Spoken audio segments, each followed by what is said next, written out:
This is an amphibious assault by the United States Marines against an enemy beach. In their long and colorful history, the Marines have never failed to take their objective. Because of their long training and ability in amphibious warfare, the Marines have been assigned this duty by the Congress as their major mission. The development of amphibious assault has been a field particularly suited to the Marines. Against tremendous odds, with the enemy ready and waiting, how have the Marines been able to succeed? Marines were first recruited at Tun Tavern in Philadelphia, November 1775. In March 1776, their first amphibious landing was carried out in the Bahamas at New Providence, where they captured badly needed military stores. During our war with the Barbary pirates from 1801 to 1805, the Marines again conducted assaults upon the beach.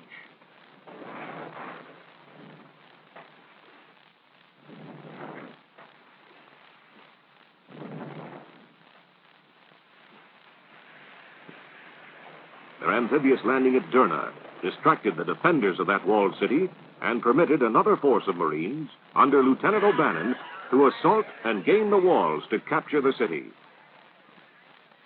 The Seminole Indian Wars found the Marines ashore in Florida swamps. In the war with Spain at the turn of the century, Marines smashed ashore in the Caribbean to seize Guantanamo, which has been held as a great naval base ever since. In 1902, the Marines began their annual amphibious exercises on Culebra Island. Following World War I, in which the Marines disembarked at ports in Europe, the progress of the amphibious attack concept was slow. However, in 1927, a directive of the Joint Board of the Army and Navy stated, Marines, because of their constant association with naval units, will be given special training in the conduct of landing operations. By 1929, the amphibious operation of the Marines was officially termed Expeditionary Force by the Navy and was established to seize and occupy overseas bases for fleet operations in time of war. In the joint Army-Navy exercises of 1931-32, the Marines tried out new landing equipment in their search for faster ways to reach the beach. The term Fleet Marine Force became the official designation in 1933, and in 1934, the tentative landing operations manual was accepted. World War II was to find it basically correct in its concept. Various types of landing equipment were experimented with, but by 1937, it was clear that makeshift equipment was not the answer. And exposure to enemy fire by coming ashore in open boats was a problem that required solving. Transport operations in amphibious landings were bringing the men and materiel in compact units to offshore positions. Annual exercises were being held to test the improved methods of operation. One of the prime problems in amphibious assault lay in getting the forces from ship to beach with the least amount of exposure to enemy fire. Open landing craft failed to provide the protection necessary. A partial solution existed in the invention of bow ramp landing craft of shallow draft that could drive up onto the beaches. The bow ramp also offered a means of getting tanks ashore in shallow water or through heavy surf.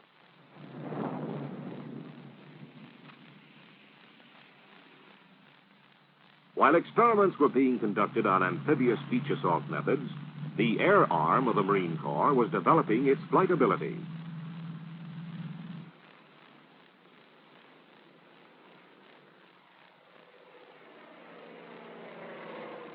Pilots and ground crews were improving their teamwork in the plan to eventually coordinate air and ground forces during assault.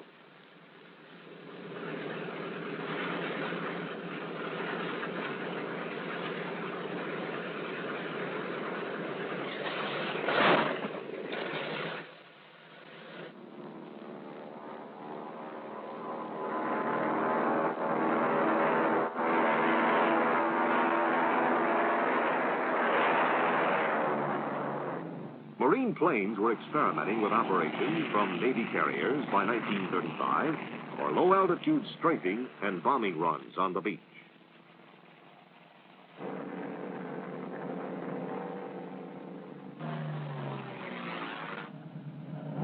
The Marine Air Arm was dropping bombs with increasing accuracy on ground targets. The light planes came into use for observation of enemy positions and directing of gunfire.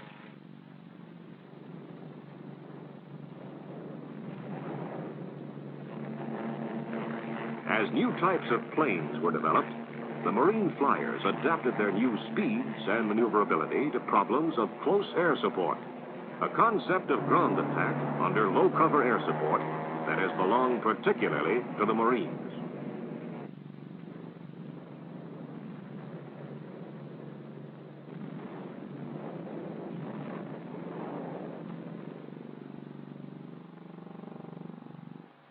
One of the major problems of amphibious attack operations lay in unloading ammunition and supplies for the beach.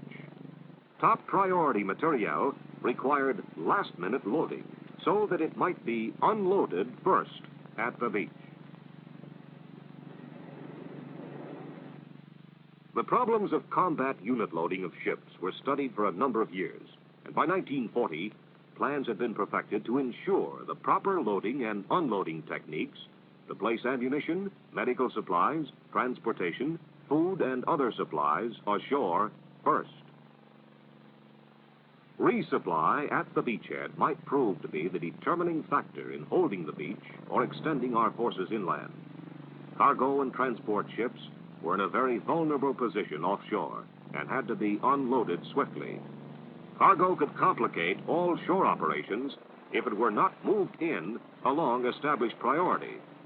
The pre-planning of combat unit loading was carefully developed by the Marines to anticipate such requirements.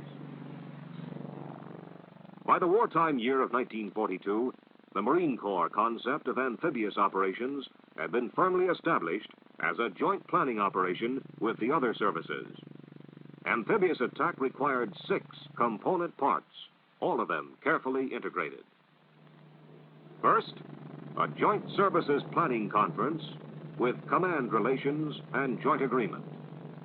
Second, naval gunfire support softens the beach area prior to the landing operation. Third, aerial support for ground troops and aerial bombing is provided, saturating the areas on and beyond the beach. Fourth, ship-to-shore movement of the Marines. The actual amphibious assault takes place as a carefully coordinated attack.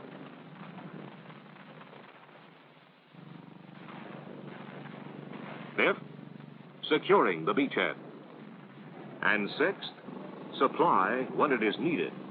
Ammunition and supplies are moved to the beach in their established priority, along with medical stores.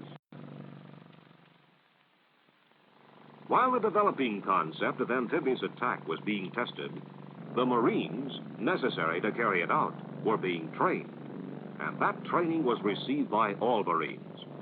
As soon as a man signs up with the Marines, he receives a type of training designed to make him an all-round fighting man.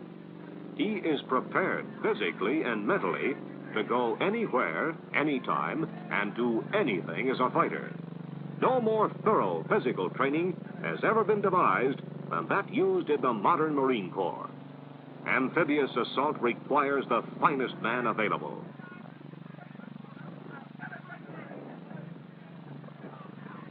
The Marines, more than any other service, use the team concept in their training operations.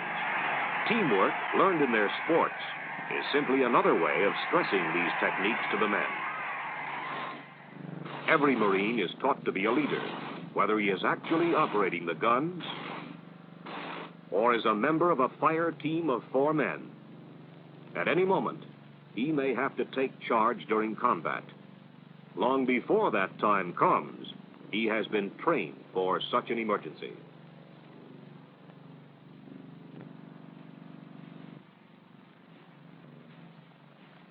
Combat team training provides versatility in operation. Whatever weapons they are using, The Marines have been taught to use them in a concentrated firepower pattern to gain greatest results.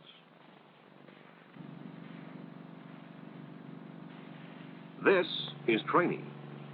But an amphibious landing under enemy fire on the beach would require training and more training. The Marines get it again and again. The great traditions of World War II in the Pacific remain and are improved upon.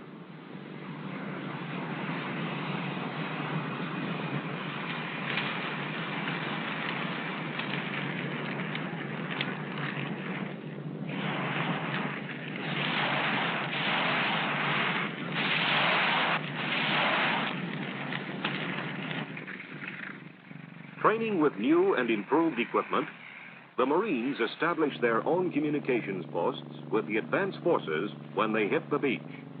Self-sufficiency must be maintained in such operations. Marine planes are an important part of every training exercise.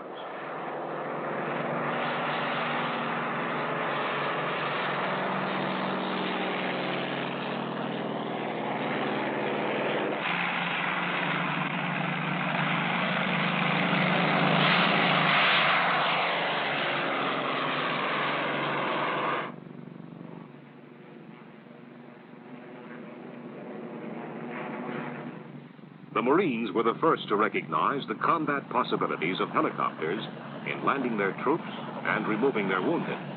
Training in this new development of warfare has developed a cavalry of the air. The amphibious attack has always been the mission of the Marine Corps. Backed up by the Navy and the other services, they have planned that mission so successfully that no enemy during more than 175 years has ever been able to keep them from taking their objective.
The advent of the atomic bomb signaled the beginning of a new era in warfare, an era which might make amphibious attacks on target beach areas too dangerous to be attempted.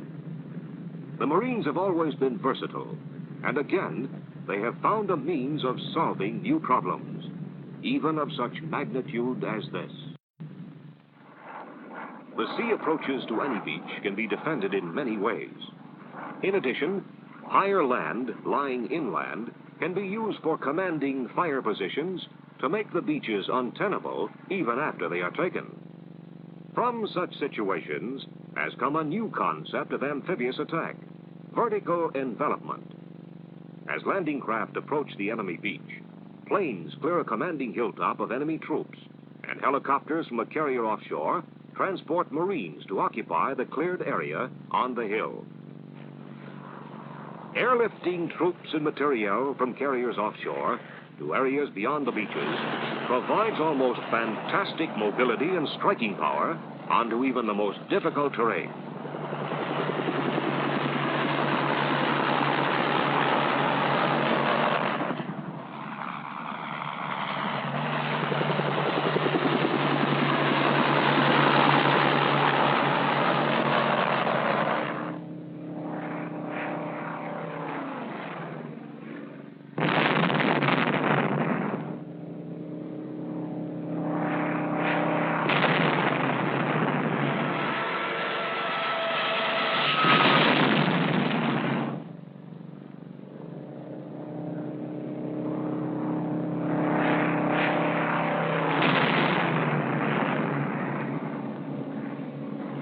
With the last-minute cleanup ahead of them on the landing area, the Marine helicopters are en route to establish their advanced post beyond the beaches.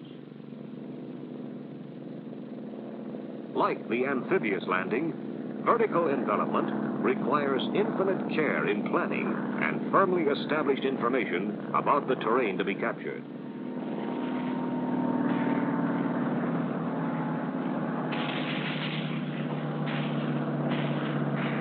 Once they have landed, the advance party can hold it until more troops arrive by air.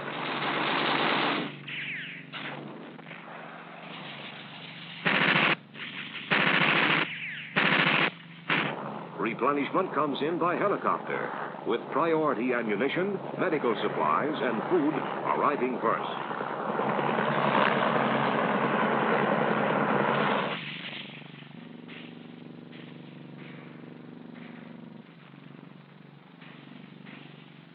The wounded are airlifted with dispatch to a Navy hospital ship offshore, saving countless hours. During its 175 years of amphibious warfare, the Marine Corps has steadily altered and improved its attack and landing techniques.